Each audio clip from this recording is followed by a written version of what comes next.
G'day everyone and welcome to a Trekzone conversation. Matt Miller with you. Joining me for a chat today, Mr. Joseph Mallozzi. You'll recognise him from his work on SG1, Atlantis, Universe and of course Dark Matter.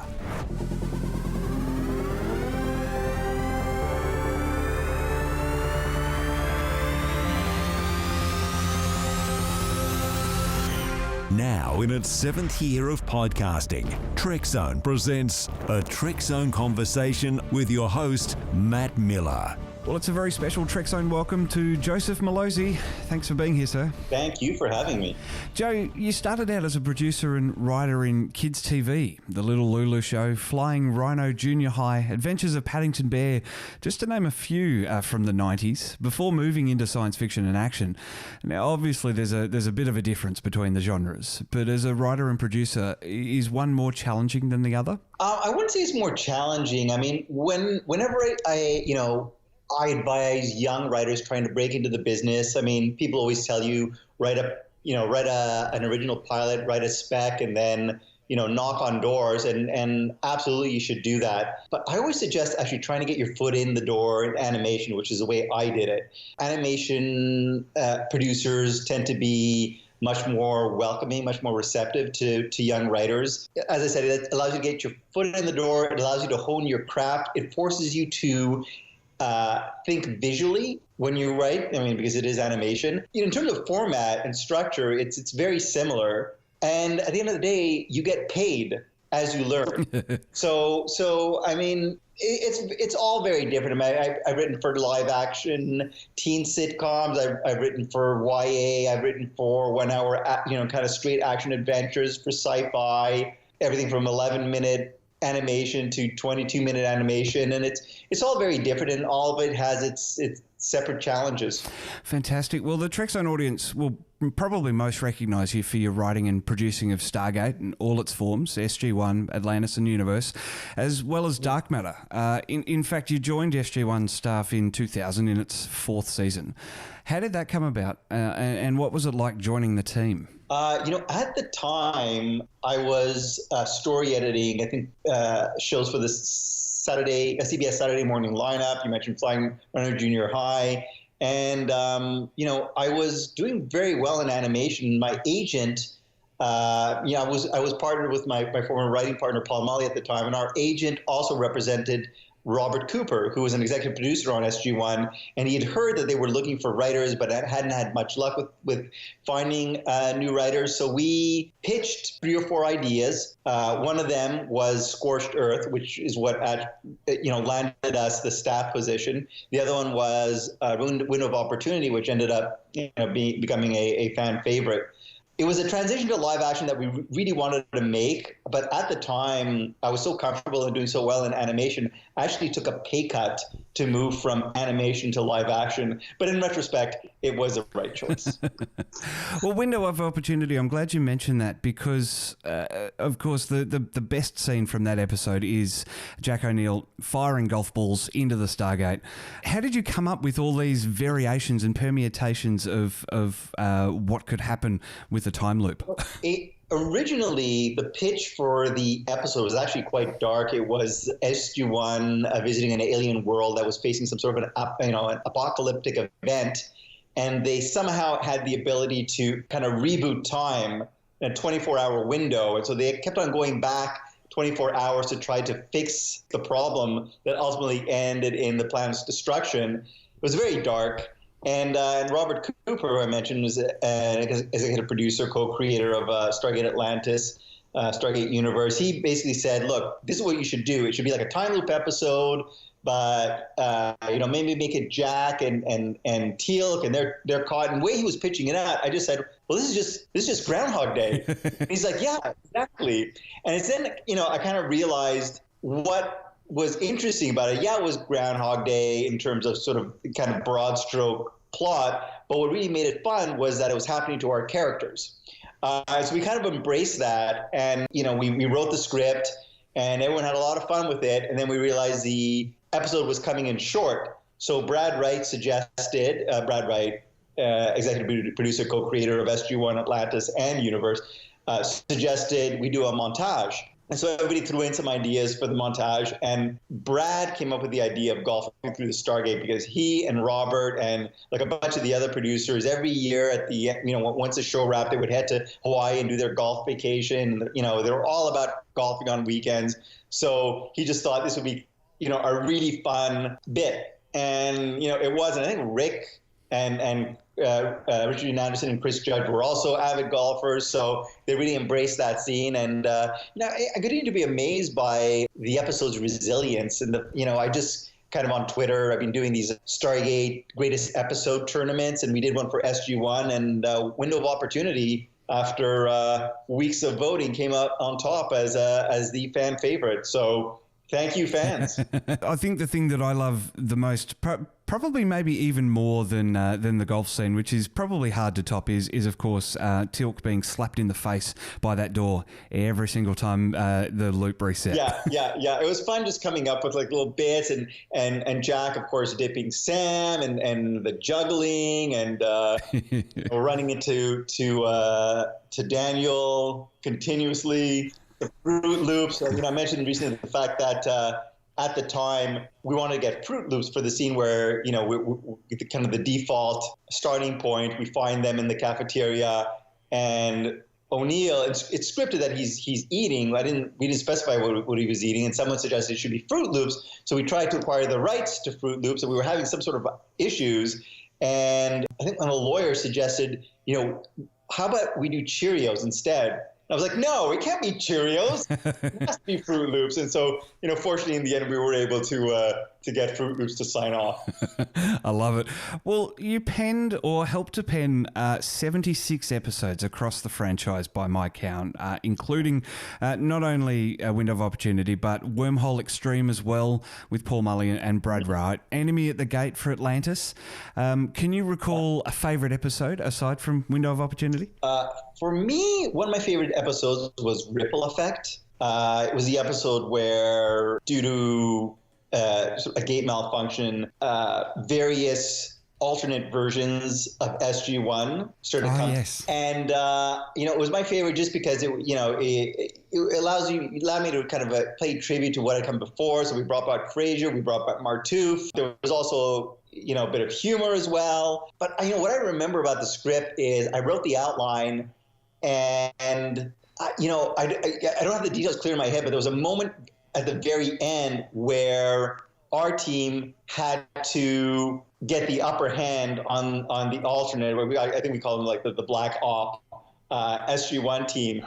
And in the outline stage, it was like a TBD, a to be decided beat that I put in. I didn't know what I was going to do. I didn't know what I was going to write. And then it came time to write the script, and I just got there, and it was an epiphany. I think it was like a twist upon a twist upon a twist, where basically our team assumes what the alternate team is going to do, and the alternate team assumes that this is what our team is going to do, but our team is 2 steps ahead of them and assumes that they're going to assume that they're going to assume, and kind of turns the tables on them. And it was just like a fun episode, and everyone had a lot of fun, when we were shooting it. So for me, that one personally stands out as a favorite.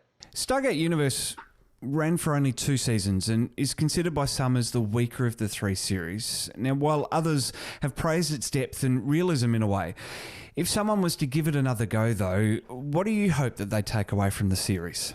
It's funny. I'm very active on Reddit, the subreddits, and I always check out the Stargate subreddits. And I saw recently someone wrote that Stargate Universe really holds up well, and the fact that if it was produced today, it probably would have gone on more than 2 seasons. And I think the issue was, it was following on the heels of Stargate, SG1, and Atlantis that were, broader and more humor focused, more kind of standalone in terms of, episodic in nature. Whereas it was very different. It was grimmer. It was more, character driven. It was darker. It was more serialized, perfectly suited to the, streaming platforms of today. So I think it would have received a much better reception. And also, like I said, the fact that Stargate fans were used to tonally a very different show in SG1 and Atlantis. So, I think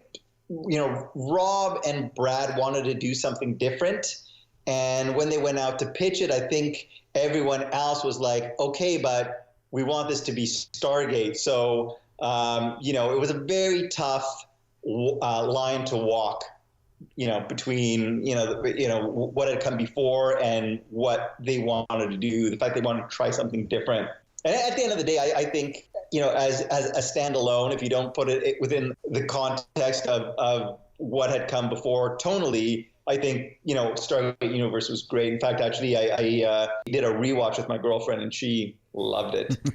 So there you go. Well, I think I do have to give it another watch because it's interesting what you say there about expectations and what had come before. So taking away those preconceptions and watching it as a standalone series almost as a different contribution to the franchise. Very much similar to what's happening now at the moment, I think, with Discovery and Star Trek in a way. It's tonally very different and things like that. Mm-hmm. Well, let's move to Dark Matter, a series you created with Paul Mully, first as a comic book.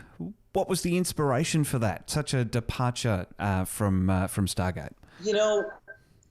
I guess yes and no. Again, tonally and thematically, it was very similar, I believe, to SG-1 and Atlantis in that, character-driven, there's that undercurrent of humor. I always find it, I've often said that humor goes such a long way towards allowing audiences to connect with characters. So you look at fan favorite like Rodney McKay, the fact that humor made him vulnerable is what made the character so appealing. And that's something I wanted to achieve with Dark Matter. And each of the characters was kind of humorous in their own way, vulnerable in their own way. And also at the heart of the show, and it's something that I took away from Stargate SG-1, Stargate Atlantis, Stargate Universe, but something that was very evident in Stargate and in Star Trek, the original series, and Generation, and other incarnations, is this concept of family. At the core of all of these shows is, I call it family, but it's really like friendship and camaraderie of this core group. And that's something I really wanted to create in Dark Matter as well. And I kind of did, kind of this dysfunctional family at the beginning that comes together and ultimately has each other's back. So, even though Dark Matter conceptually very different from Stargate, thematically and tonally, I think very similar. Well, SciFi picked it up as a TV series and it gathered a bit of a cult following over 39 episodes and 3 seasons. Do you feel that gave you the time to tell the story that you wanted to? Absolutely not. I had a 5-year plan. Like nothing, I would just say nothing annoys me more than watching a show and realizing, they're just kind of making it up as they go along, that they begin to sort of, contradict stories or things that happened before. In the case of Dark Matter, I had a 5-year plan. Each season was like an installment in a book series with like a beginning, middle, and end. So, in the first season, in the first episode, they find out they're criminals. And at the, in the finale, appropriately enough, they are arrested and, sent off to prison. In the beginning of season 2, they decide they're going to turn over the new leaf. They're going to be the good guys. They're going to do right. And at the end of season 2, it blows up literally spectacularly in their faces with the destruction of the space station they try to save. And season 3, much the same thing. And season 4, I had planned was going to focus on the alien invasion. Season 5 would have been the android uprising, and I had, the final scene of the final episode in my head that unfortunately I never got to, produce. Wow. Well, rumours float around every now and then about a possible 4th season and hopefully that 5th season on Netflix. Is there any truth to them? No, sadly. The sad thing is with Netflix is, it shows like Stranger Things are great because they'll get a lot of buzz and those are huge hits for them, but they're less interested in viewership and more interested in subscribers at the end of the day. So, for instance, Dark Matter was on Netflix as a second window, so to speak. So basically it was on SciFi, but it was also on Netflix streaming. And after the 3rd season, when the show was canceled, we went to Netflix, it was like, hey, could we continue the show? And they were like, no, it doesn't make economic sense to us, because they didn't come out and say it, but essentially they already had the Dark Matter subscribers. So it didn't make sense for them to commission a fourth season. My argument would have been, and was, you've got all these fans who were watching it on SciFi who may not have Netflix subscriptions, who may appreciate a fourth season, but that argument fell on deaf ears, which is, why?